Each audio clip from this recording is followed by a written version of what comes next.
Good afternoon, everybody. Lee's here with the Wall Street Journal today, Monday, the 14th of September, and got just a few articles today with probably less observations than I normally have, but we'll see how it goes. So glad to have you on board.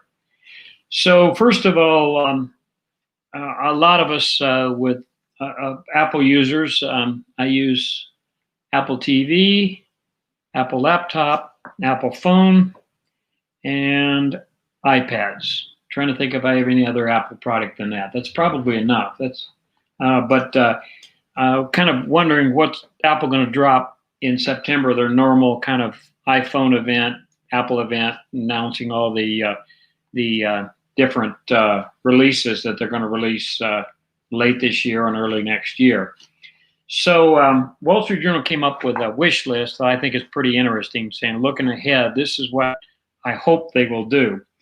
Of course, everything that they're going to announce is already in work, so this is kind of wishful thinking, but some of them may come true.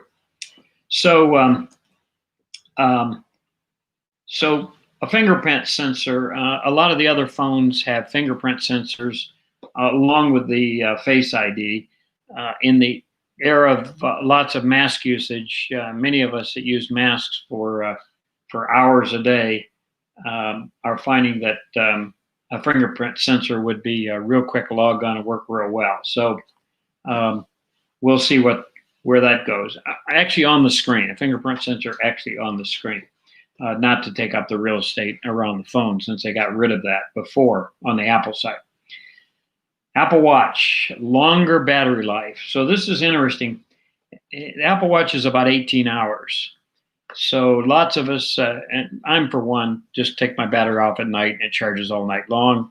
I think Apple Watch charges in about 3 hours. But when they started doing the sleep tracking, they created a new issue. And that issue is around, okay, now when do I charge? Because I really want to track my sleep and how I'm doing. And so, I've got a friend that's got that issue, and he'll usually get up and first thing in the morning, he'll put it on and hopefully get a few hours charged before he takes off for the day. So an Apple Watch with a longer battery life. Wish number 2. Wish number 3, the QI compatible watch charging. So many of you know that there's this standard out there for wireless charging called QI, I believe it is the way they say it. I maybe people pronounce it a different way, but phones and AirPods can charge in them right now. Starbucks has them, McDonald's has them at the tables.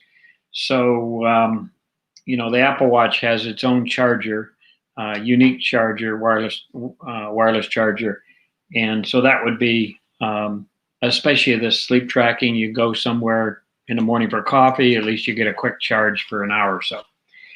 An iPad with a better camera, and including a zoom camera. So, and this is where the unintended consequences comes in, and all of a sudden, iPads are being used in a school environment, an online school environment, and the cameras become a much bigger deal. Remember the cameras on iPads, 720p resolution, kind of an older technology. So the e-learning has really ramped up the need for iPads and ramped up the need for better cameras and zoom capability. And then the App Store, obviously there's a lot of us like to see that Apple figures out this 30% charge and figures out a way to handle that. As an example of that problem where they charge everybody at 30%, no matter what you buy. If you buy a weapon for your little game, you buy a book, you buy a movie, it doesn't matter. It's going to get a 30% surcharge through Apple. And so Netflix is an app, the Netflix app can't even tell you on the app how to subscribe to Netflix as a part of the process. So because they're going to get in trouble with Apple of telling people how to get around. Obviously, Netflix can't let you subscribe in the app, because they're not gonna give up 30% of their only revenue, right? So a huge hit there. Um, Obviously, on the laptop side, I'd like to see an Apple Air come out with the Apple chips. I think that's eventually going to happen. That would obviously open up a lot of iOS apps on the laptop. I think could usher in a touch screen. So that's kind of the technology I'm waiting for. I think most of the others I can do without, but my laptop's getting a little bit aged, and I like to see that capability come in. Second article: Oracle to become partner of TikTok. So remember, originally TikTok was looking for a U.S. buyer, Microsoft, Oracle, other companies to buy TikTok. Well, remember, China had a real issue with the IP. The one IP they own that they didn't steal was around TikTok, and they wanted the Chinese company to keep that. So now they're using the term partner in today's Wall Street Journal around the arrangement. So my observation would be is Oracle is going to provide cloud services to a Chinese company, and the Chinese company will run all their data and all their data collection that they do and everything on US-based cloud servers. And that's all the difference going to happen. It's going to still remain a Chinese company, and you're going to have to trust Oracle to say that they won't allow China to transfer data from the US-based servers to Chinese-based servers. We'll see how that works, but we'll see what President Trump has to say about that. Online class offline. Story about Ms. Blair, 17 years old. She's sitting in her boyfriend's truck in the high school parking lot in Southern Virginia. Why is she sitting there in the parking lot? To get Wi-Fi. No Wi-Fi at her house, so she's using that Wi-Fi to connect to the classroom. By the way, that's next to the parking lot that they're not allowed to go into, right? Oh, what a wonderful world we live in. So did we ever think the kids were going to be in the parking lot communicating with teachers that are in the school through electronic devices and go in the school? It's a weird world, and I'm just living in it. So nationwide, though, is about 21 million people have no access to broadband. 21 million people. And slow or unreliable, that number goes up to 157 million. And remember, for online classrooms all day long, you're going to have better broadband services. So we're still a country with all the advances we've made that still have a lack of access to broadband for wide swaths of this country. Poor areas, certainly Southern Virginia, are suffering more. So nationwide, the number is 820 out of every 1,000 households have internet. So 820, that's nationwide average. If you get down in Southern Virginia, you're going to be below that 700 number. You're going to be in the 600 range out of 1,000. So 400 out of every 1,000 households won't have internet coverage. If you look at the map, I should have brought the map up, but Wall Street Journal had a great map, and it's the middle of the country that doesn't have coverage, by and large. The coasts are covered fairly well. The South suffers more. A little bit of the North, the Midwest is better. So poor families have poor access to the internet, the one thing that can give them access to so many things, including doing paperwork for many things like unemployment, insurance, and everything that today is very difficult to do without the internet.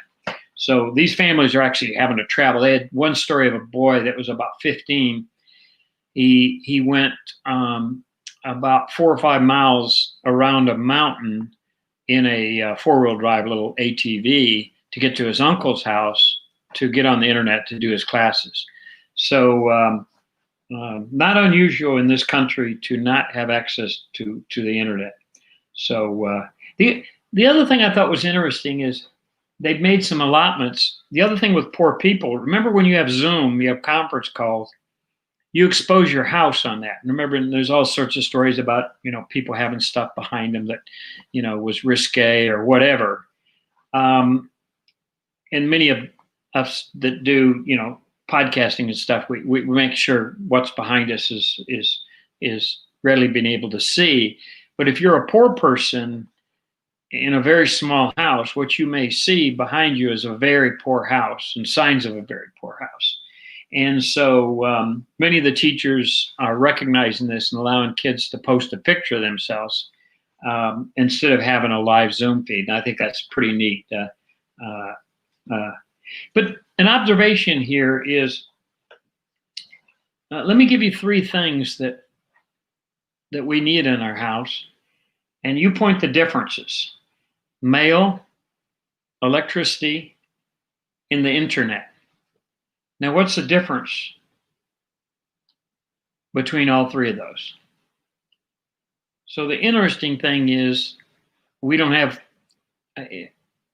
mail and electricity. Virtually every house in the U.S. has both of those. I suppose there's a few people off grid. I think most of them people have a lot of money and they're doing it on purpose. But generally, everywhere you go in the U.S., we have mail and electricity. And I can tell you that Navajo, some of the Indian reservations are different, mainly due to culture, and they want to live off by themselves. So they've chose that lifestyle. But by and large, electricity and mail are everywhere. The internet is not. We've not followed on as a company and said that is an infrastructure that we need to every single house. And why have we not done that? Obviously, that would take a federal project to do that. But, we federally built the interstate highways. As a young man, I still remember the interstate highway coming through our town, and what a significant difference that was. But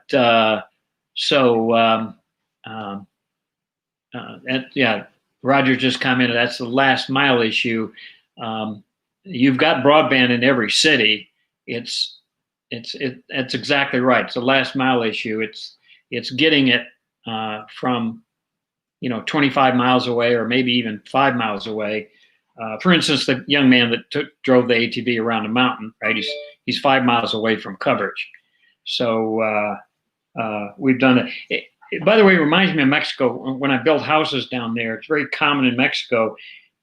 Poor neighborhoods are the last to be served by infrastructure. They do it in Mexico in spades, and it frustrates me. But they're the last to get water. They're the last to get electricity.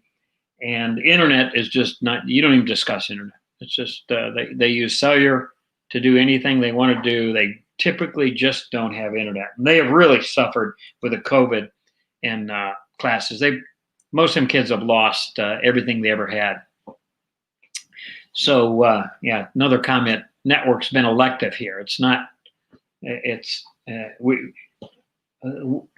think it's going to take a shift, right, for us to believe that internet is not elective anymore. And that's the kind of the shift is, don't we realize now that internet's not elective?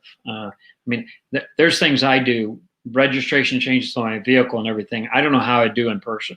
I literally wouldn't have any idea.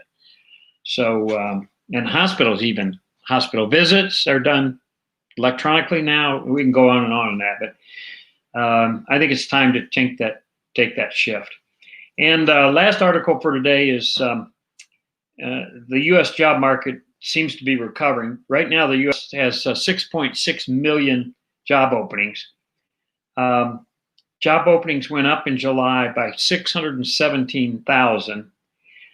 What's also interesting, and many of you don't track this or don't see this, but